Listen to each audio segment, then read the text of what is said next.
Hello everyone, कैसे आप सभी। आई होप आप अच्छे होंगे और आपका बहुत बहुत स्वागत है। आज हम लोग पढ़ेंगे खुशवंत सिंह जी के बारे में। ठीक है, तो देखिए खुशवंत सिंह जी ने ये जो लिखा था, जो जो लाइन है, ये कहाँ से स्टार्ट हुई है। I am alone but never feel lonely.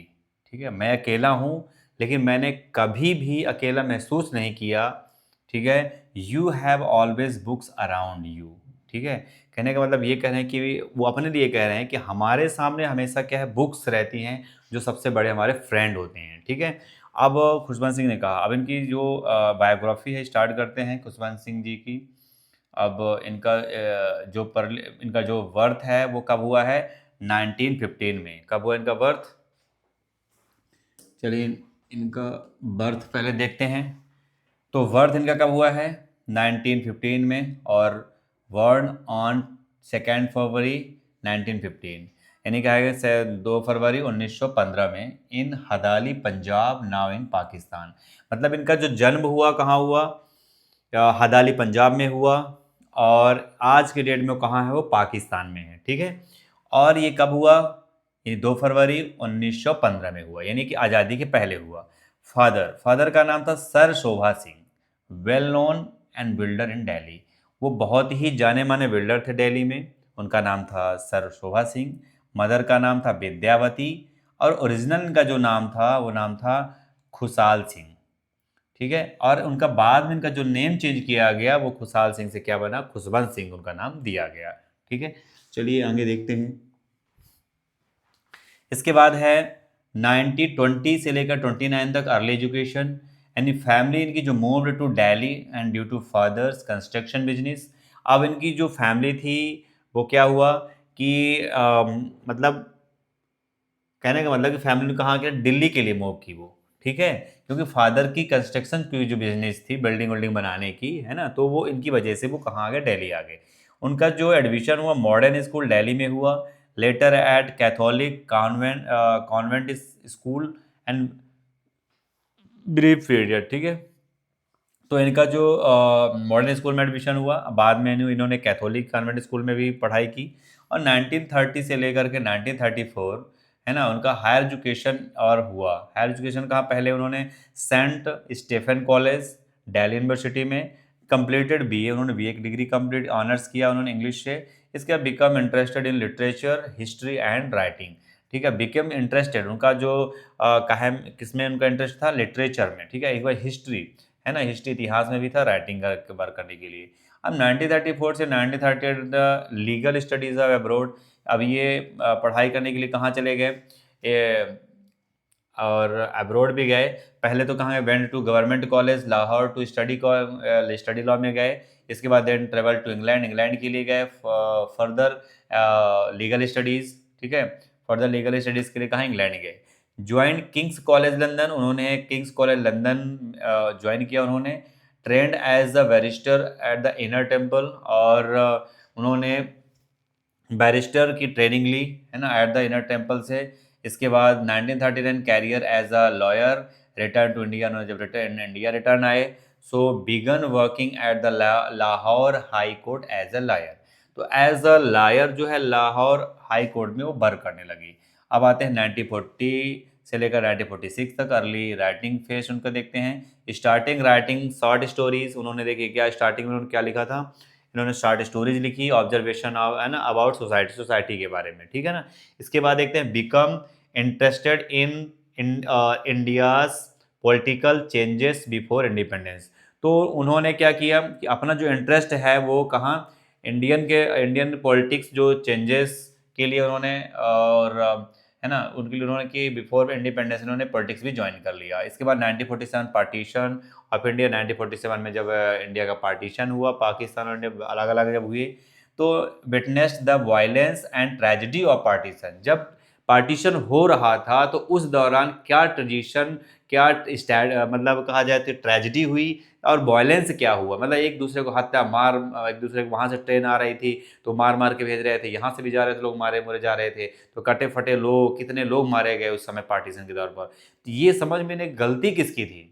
हम कहते हैं कि आप कंट्री अलग कर रहे हैं, तो उस दौरान क्या आपसे बात हुई, क्या ऐसा हुआ कि मतलब हिंदू मुस्लिम कर करके मतलब बहुत सारे लोग उस समय क्या हो गई, डेथ की गई, हत्या भी की गई, है ना। तो बहुत सारे लोग उस समय मारे गए। तो उसके उन्होंने मतलब वो खुद के मतलब कहा जाए कि विटनेस थे वो, ठीक है, एकदम चश्मगी जिसे कहा जाता है, आंखों से देखा हुआ सब चीज़ें। The event left a deep emotional impact on him. और ये जो घटनाएं हुई इनके दिमाग में और उनके जीवन में बहुत बड़ा असर डाला वो, ठीक है। इसके बाद it later inspired his greatest novel, और इनकी जो ग्रेटेस्ट नॉवेल है ट्रेन टू पाकिस्तान बहुत ही ज़्यादा फेमस हुई 1947 से 1951। एंड इसके बाद diplomat for the government of India, diplomat भी रहे, ठीक है। इसके बाद join the ministry of external affairs, external affairs ministry भी उन्होंने ज्वाइन की, जो बाहर रहते हैं, जो विदेशों में ज़्यादातर इनका काम रहता है, ठीक है। Served as a Indian diplomat के में काम किया उन्होंने, कनाडा में रहे, यूनाइटेड किंगडम में रहे। देखते हैं कि जो डिप्लोमेट रहते हैं, ठीक है ना, जो इंडिया के लोग यहाँ जाते हैं वहाँ, तो ये कनाडा में और यूके में भी रहे। इसके बाद आते हैं 1951 1956 जो एंट्री इनटू द लिटरेचर, इन्होंने कहा है एंट्री किया लिटरेचर में, एंट्री इन्होंने जब किया तो left diplomatic service and focus writing and research, उन्होंने क्या किया, डिप्लोमेटिक सर्विस में छोड़ दिया, इसके बाद उन्होंने फोकस किया राइटिंग में, रिसर्च में। Work at the UNESCO Paris as a journalist उन्होंने वर्क किया, ठीक है, यूनेस्को पेरिस में, एंड स्कॉलर। इसके बाद रोड शॉर्ट स्टोरी, उन्होंने शॉर्ट स्टोरीज लिखी, एसेज लिखे एंड हिस्टोरिकल आर्टिकल्स भी उन्होंने राइट किया। आते हैं पब्लिश क्या, पब्लिश ट्रेन टू पाकिस्तान, ठीक है, 1956 में लिखा उन्होंने।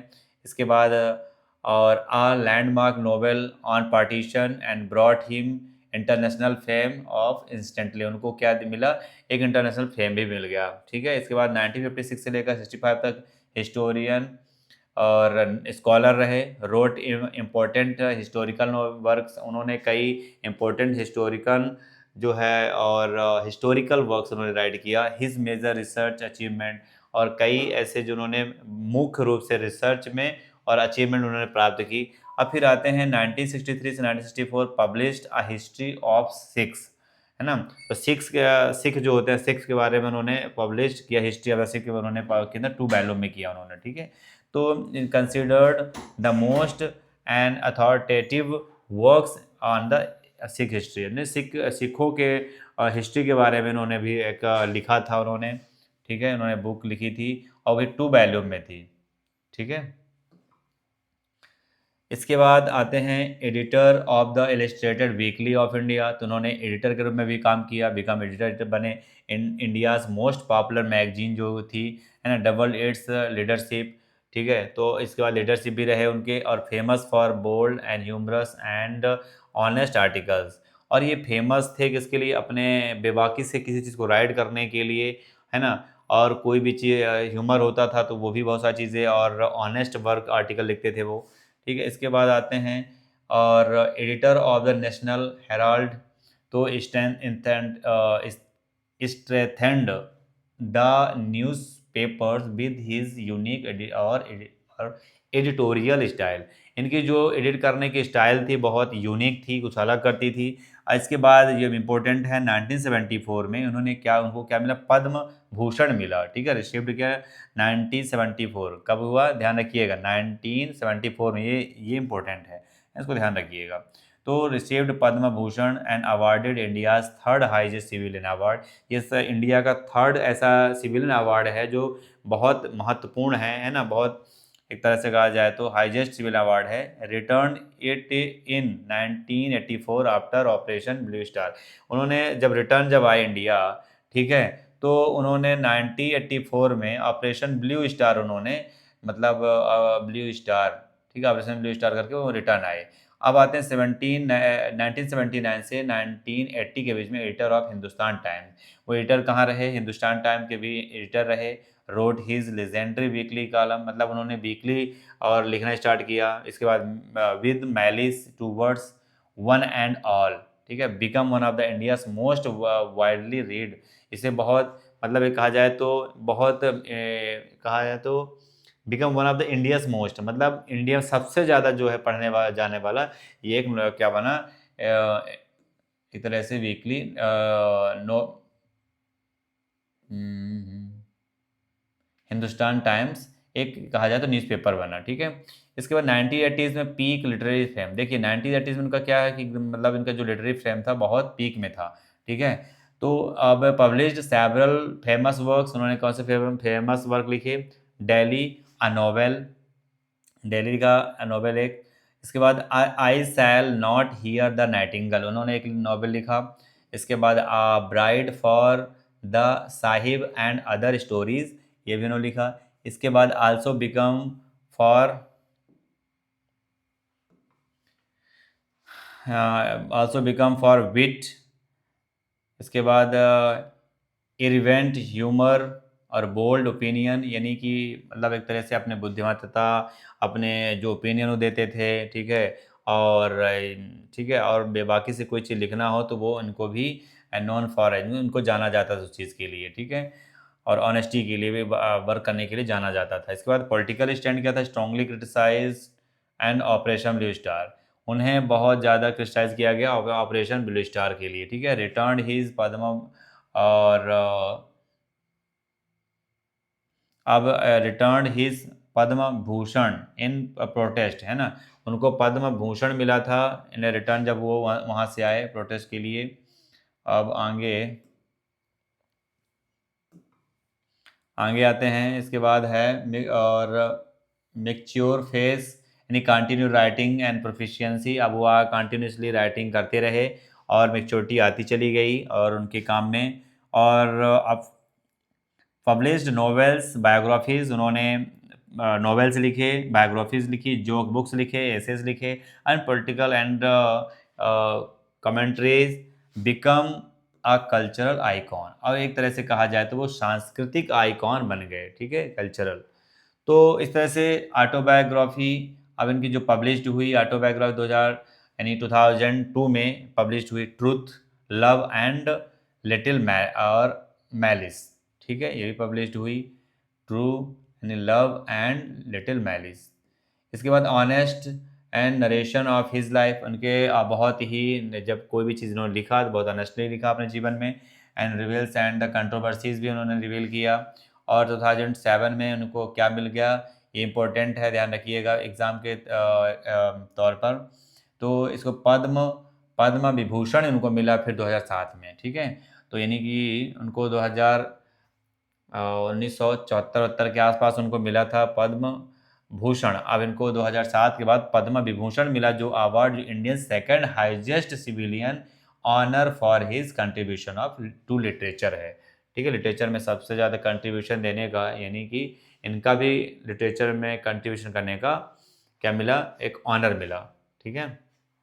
इसके बाद है 2007 और 14 के बीच में continuously writing even to his 90s, और ये कंटिन्यूसली राइटिंग करते रहे और 90s में भी करते रहे, 80s में भी किया, 90s में भी किया उन्होंने। रोड का और उसके बाद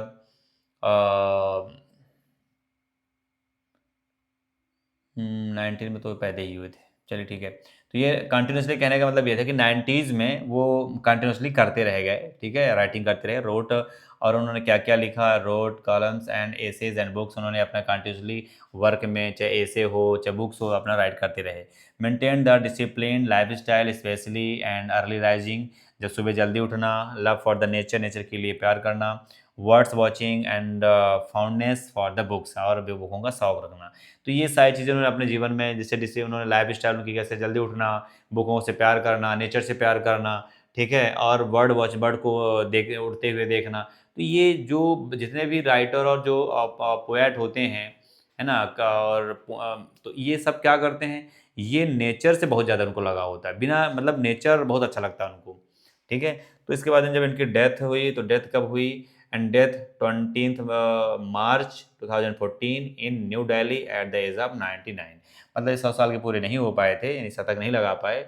उनकी डेथ एक वर्ष पहले हो गई, 99 में हो गई। Buried in his farm house near Delhi, और इनको मतलब उनके फार्म हाउस दिल्ली के फार्म हाउस के आसपास उन्हें दफनाया गया।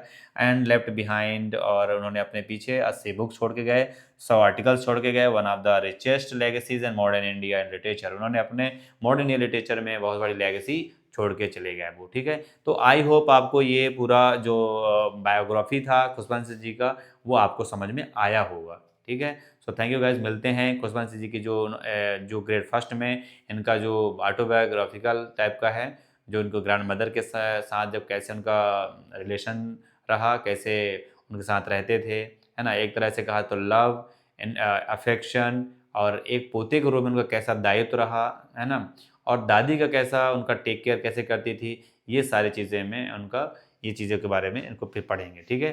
तो चलिए, आई होप आज के लिए काफ़ी है। मिलते हैं नेक्स्ट वीडियो में। Thank you.